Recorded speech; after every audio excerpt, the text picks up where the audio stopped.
What happens when one of the world's most beloved talk show hosts faces off against royalty gone rogue? It only took 31 seconds for Prince Harry to destroy any goodwill he walked in with and turn Kelly Clarkson's sunny studio into a battlefield. The Kelly Clarkson Show has always been a place of warmth, laughter, and genuine conversation. Kelly built her reputation on being real, being kind, and treating every single guest with respect. From Hollywood A-listers to everyday heroes, she welcomes everyone with open arms and that signature smile that won America's heart 2 decades ago.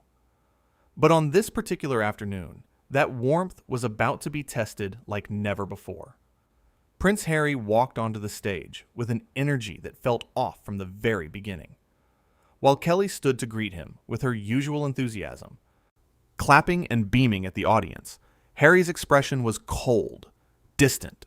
He gave a half wave to the crowd, barely made eye contact with Kelly, and dropped into the guest chair like he was doing everyone a favor just by being there.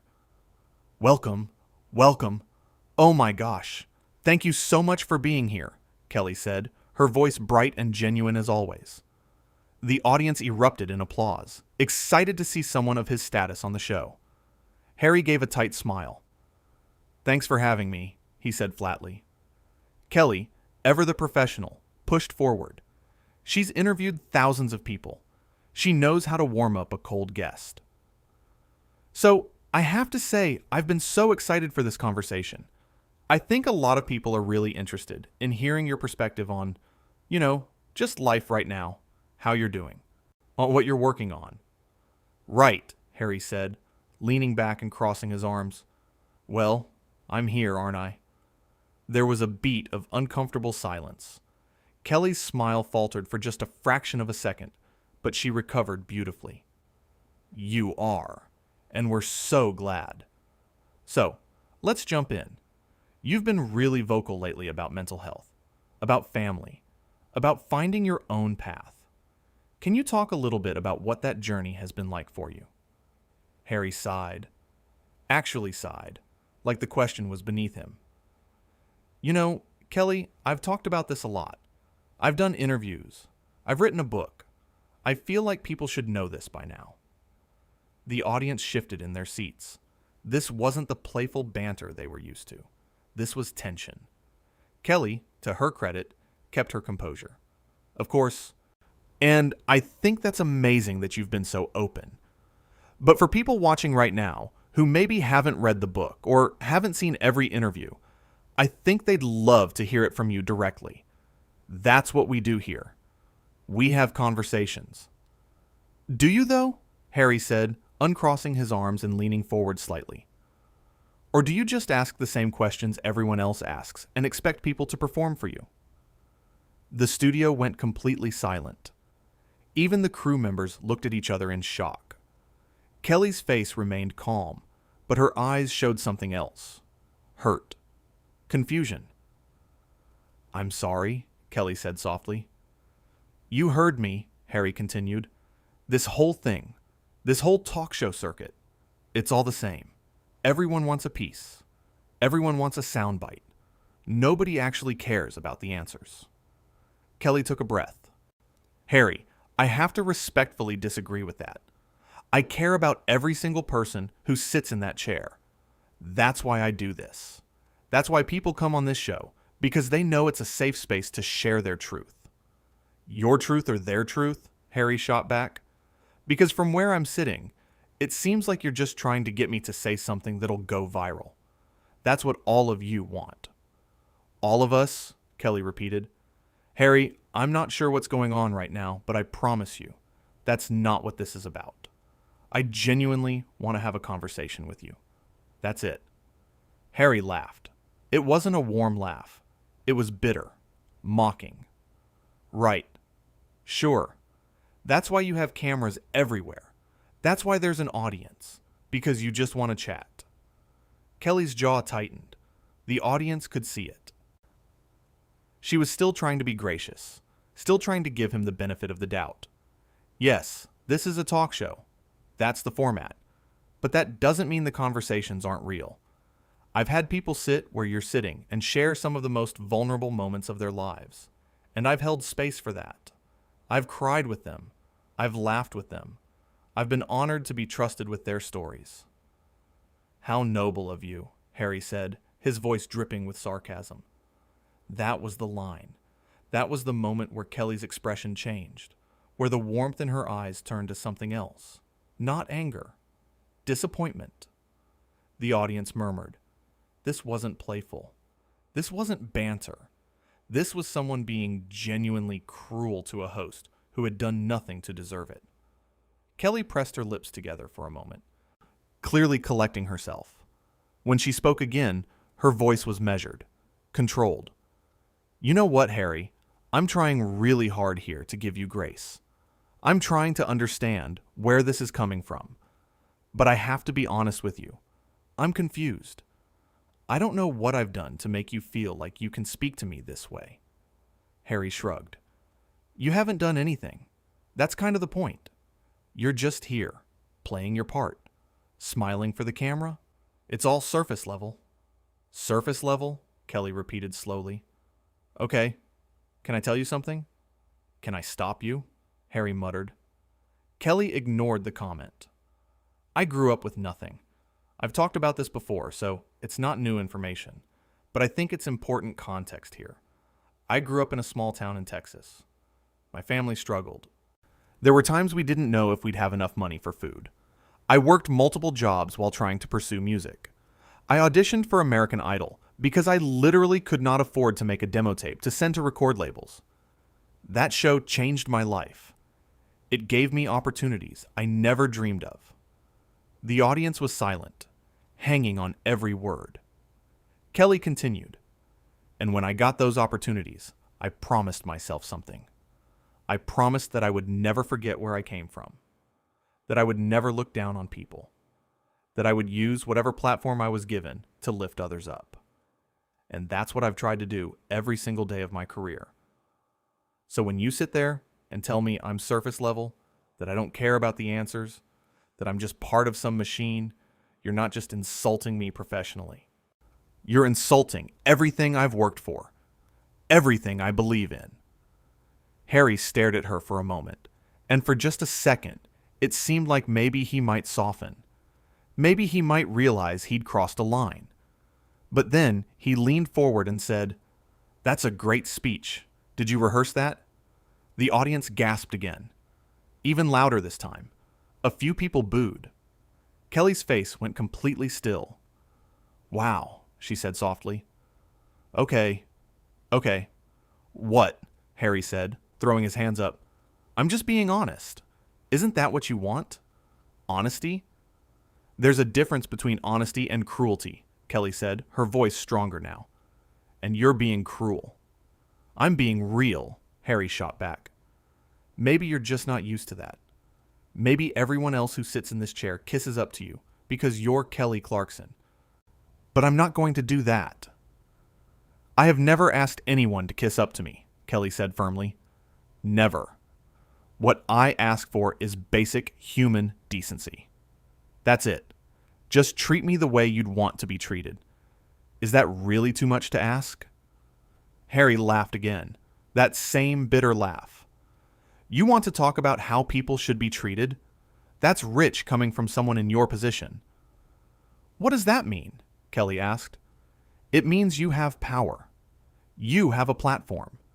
You have millions of people who watch this show. And you use that power to control the narrative, to decide who looks good and who doesn't, to edit things however you want." Kelly shook her head. "That is not what this show is about. We don't edit conversations to make people look bad. We don't manipulate anything. We have real conversations with real people, and we air them honestly." "Sure you do," Harry said mockingly. "We do," Kelly insisted. "Harry, I don't know what you think happens here, but this is a talk show. We book guests, we prepare thoughtful questions, we have conversations, and we share those conversations with our audience. That's it. There's no conspiracy. There's no manipulation. There's just conversation." Then why does everyone who comes on here look so perfect? Harry challenged. Why is everyone so happy and grateful and positive? Because that's what you want. That's what sells. Or maybe, Kelly said, her voice rising slightly, people come on here and feel comfortable being themselves, because I create an environment where that's possible. Maybe people are happy and grateful because they're being treated well. Did you ever think of that? I think people perform for you because they know that's what they have to do, Harry said coldly. Kelly took a deep breath. And what about you, Harry? Are you performing right now? Because I have to tell you, if this is an act, it's a really bad one. This isn't an act, Harry said. This is me being honest about what I see, about what all of this really is. And what is it? Kelly asked. Please, enlighten me. It's a game, Harry said simply. All of it. You pretend to care. Your audience pretends to be interested. The guests pretend to be thrilled to be here. And everyone goes home feeling good about themselves without actually saying anything real or meaningful. Kelly stared at him for a long moment. Is that really what you think? That's what I know, Harry said. Then I feel sorry for you, Kelly said quietly. Harry's eyebrows shot up. You feel sorry for me? I do, Kelly said. Because if that's how you see the world, if you think every interaction is fake and every conversation is performance and nobody actually cares about anything, that must be a really lonely way to live. The audience murmured in agreement. Several people nodded. Harry's face flushed red. Don't psychoanalyze me. I'm not, Kelly said. I'm just saying, if you came here today believing that I don't care, that this is all fake, that nothing we do here matters, then I don't know why you bothered showing up at all. I already told you, Harry said. My team said I should. Right, Kelly said. Your team. So you're here against your will, is that it? You were forced to come on my show. I didn't say forced, Harry backtracked. I said they suggested it. And you couldn't say no? Kelly pressed. Harry shifted in his seat. It's more complicated than that.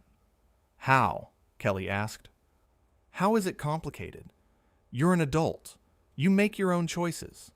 If you didn't want to be here, you could have declined the invitation. It's not that simple, Harry insisted. It actually is that simple, Kelly said. You had a choice. You chose to come here. And now you're sitting in that chair being disrespectful and rude and acting like you're some kind of victim. But you're not a victim, Harry. You're a guest. A guest who is being incredibly unkind to his host. Okay, Kelly said quietly. I'm going to ask you something, and I want you to be honest with me. Did you come here today actually wanting to have a conversation? Or did you come here with some kind of agenda? Harry leaned back again, that same smug expression on his face. Maybe I came here to show people what this really is. What all of this really is. You sit there with your relatable act. Your I'm just like you persona. But you're not. You're part of the machine. You're part of the problem. The audience gasped. Actual, audible gasps. Kelly shook her head slowly. You don't know me. You don't know anything about me, or what I've been through, or how hard I've worked to create something that lifts people up instead of tearing them down. Please, Harry scoffed. You sing songs and interview celebrities. Don't act like you're changing the world. And what are you doing? Kelly asked, her voice rising slightly for the first time. You came on my show. You accepted the invitation. And now you're sitting here insulting me. Insulting what I do. Insulting my audience. For what? To make yourself feel better? To prove some kind of point? I'm here because my team said I should be, Harry said coldly. I'm here because apparently it's good for my image to do shows like this. But honestly, I don't see the point. Kelly stood up. She actually stood up from her chair, and the audience went completely still. Then why are you still sitting there? Harry blinked. Excuse me? If you don't see the point, if you think this is all fake and meaningless, and I'm just part of some machine, then why are you still sitting in that chair? Kelly's voice was steady now. strong. I have never in my entire career asked a guest to leave.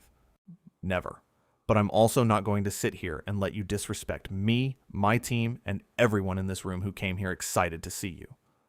Harry's face changed. For the first time since he walked out, he looked caught off guard.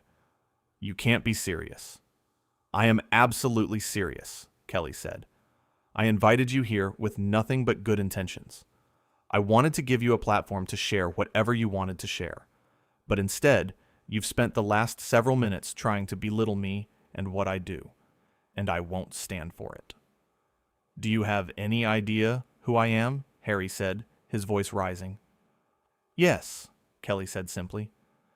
And do you have any idea where you are? This is my show. This is my house. And in my house, we treat each other with respect. If you can't do that, then I'm going to have to ask you to leave. The tension in the room was suffocating. Every single person in that studio was holding their breath, waiting to see what would happen next. Harry stood up abruptly, his face red. This is ridiculous. You're being ridiculous. I'm being ridiculous? Kelly said, and for the first time, there was real fire in her voice. You came on my show and insulted me to my face. You insulted my career. You insulted my intentions. And now, you're calling me ridiculous because I'm standing up for myself? I didn't come here to be lectured, Harry snapped. And I didn't invite you here to be disrespected, Kelly fired back. But here we are. Harry looked around the studio, as if expecting someone to come to his defense. The crew stood frozen. The audience sat in stunned silence. No one moved. You know what? Harry said, his voice tight. I don't need this. I don't need you. Then go, Kelly said quietly. Nobody's stopping you. For a moment, it looked like Harry might say something else. His mouth opened, then closed. He stared at Kelly like he couldn't believe what was happening. Like he couldn't believe someone was actually standing up to him. Fine, he finally said. This show is beneath me anyway. And that was it. That was the final straw. Kelly's face hardened. Security, please escort our guest out. The audience erupted. Some people cheered. Some people gasped. Everyone was in complete shock. Harry's eyes went wide. You can't do this. I absolutely can, Kelly said. And I am. This is my show, and I decide who gets to be here. And you, right now, sir, need to leave. 2 security guards appeared from the wings. They didn't touch Harry, but they positioned themselves on either side of him, making it very clear what was about to happen. This is insane, Harry said, looking between the guards and Kelly. You're making a huge mistake. The only mistake I made was thinking you'd come here in good faith, Kelly said. Her voice wasn't angry anymore. It was sad. Tired. I really did want to have a genuine conversation with you. I really did think we could connect. But you made it very clear that's not why you're here. Harry turned to the audience, as if appealing to them. You're all seeing this, right? You're seeing how she's treating me? But the audience wasn't on his side. They sat there, arms crossed, faces stern. A few people even shook their heads.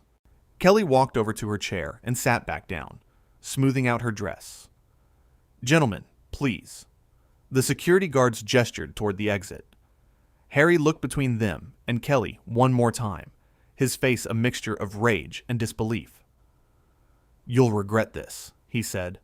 Kelly looked him straight in the eye. I really don't think I will. Harry opened his mouth, then closed it again. There was nothing left to say. He turned sharply and walked toward the exit, the security guards following close behind. His footsteps echoed in the silent studio as he made his way off the stage, through the wings, and out of sight. The second he was gone, the audience exploded. Cheering, clapping, some people even standing up. Kelly sat in her chair, her hands folded in her lap, and took a deep breath. She looked directly at the camera. We're going to take a quick break, she said, her voice calm but shaky. When we come back, we'll figure out what to do with the rest of the show. The camera cut, but the audience kept clapping. Someone in the front row shouted, "We love you, Kelly," and others joined in. Kelly smiled, a real smile this time, and wiped at her eyes quickly. "Thank you," she said softly. "Thank you." Backstage, the producers were scrambling. An interview had never ended like this. Ever. No one knew what to do, how to proceed, what to say. But out in the studio, Kelly composed herself. She stood up, smoothed her dress again, and waited for the cameras to roll. When they came back from break, Kelly addressed the audience directly. "Well," she said with a little laugh, "that was unexpected." The audience laughed with her, a release of all that tension. "I want to say something," Kelly continued. "I never want to embarrass anyone. I never want to make someone feel bad. But I also think it's really important to stand up for yourself, to know your worth, and to not let anyone, I don't care who they are, treat you like you're less than." The audience erupted in applause again. "I work really, really hard to make this show a place where people feel safe, where they feel heard, and I will always protect that," Kelly said, her voice strong. "Always." More applause, more cheers. Kelly smiled. Okay, let's move on. We have an amazing guest coming up next, who I know is going to bring way better energy than what we just experienced." The audience laughed again, and just like that, Kelly Clarkson did what she does best. She moved forward. She stayed positive. She kept going. But in those few minutes, something important had happened. Kelly had shown the world that kindness doesn't mean being a doormat, that being warm and welcoming doesn't mean accepting disrespect. She had drawn a line, and she had stood by it. Harry's outburst, his insults, his entitlement, it all backfired spectacularly. He walked into that studio thinking he could say whatever he wanted, treat Kelly however he wanted, and face no consequences. But he was wrong. Kelly Clarkson, the girl from Texas who won a singing competition and built an empire on authenticity and heart, reminded everyone watching that she didn't get where she is by letting people walk all over her. The rest of the show went off without a hitch. Kelly interviewed her next guest with all the warmth and enthusiasm she's known for. She laughed. She connected. Because that's who Kelly Clarkson is. She's a professional. She's a class act. And she knows that sometimes the most powerful thing you can do is stand your ground and refuse to accept anything less than respect. Harry learned a valuable lesson that day. That fame doesn't give you the right to treat people poorly. That sitting across from someone like Kelly Clarkson is a privilege. He walked into that studio with an attitude, and he walked out escorted by security. And in between, Kelly Clarkson showed the world exactly why she's not just a star. She's a force. What started as a routine interview turned into one of the most dramatic moments in talk show history. Not because of some planned stunt, but because one person decided to disrespect the wrong host. Kelly gave him every opportunity to course correct, every single chance to be kind. But Harry chose a different path. And when he did, Kelly made a choice too. To stand up, to speak out. And in doing so, she reminded all of us what real strength looks like. It's not about being loud. It's about knowing your value and refusing to let anyone diminish it. The studio audience witnessed something remarkable. They watched a woman refuse to be diminished. They watched Kelly Clarkson look royalty in the eye and say, "Not in my house." And they cheered. Because deep down, everyone knows what it feels like to be disrespected. And watching Kelly refuse to accept that, it resonated. This wasn't just about a talk show interview gone wrong. This was about boundaries, about self-respect, about understanding that being kind doesn't mean being weak. Kelly built her career on authenticity, on showing up every day, ready to lift people up. And the one time someone tried to use that platform to tear her down, she didn't hesitate. She shut it down, immediately, firmly, with grace. And when the security guards walked him out, it was a statement. A loud, clear statement that said this behavior is not acceptable. Kelly didn't gloat. She didn't mock him. She simply held the line and moved forward. That's leadership. That's character. That's what happens when someone with real power decides enough is enough. The cameras captured every second. The audience watched in real time. And the world saw what happens when entitlement meets authenticity. Kelly Clarkson proved that day that respect is earned, not demanded. That kindness is a choice, not a weakness. And standing up for yourself is always worth it.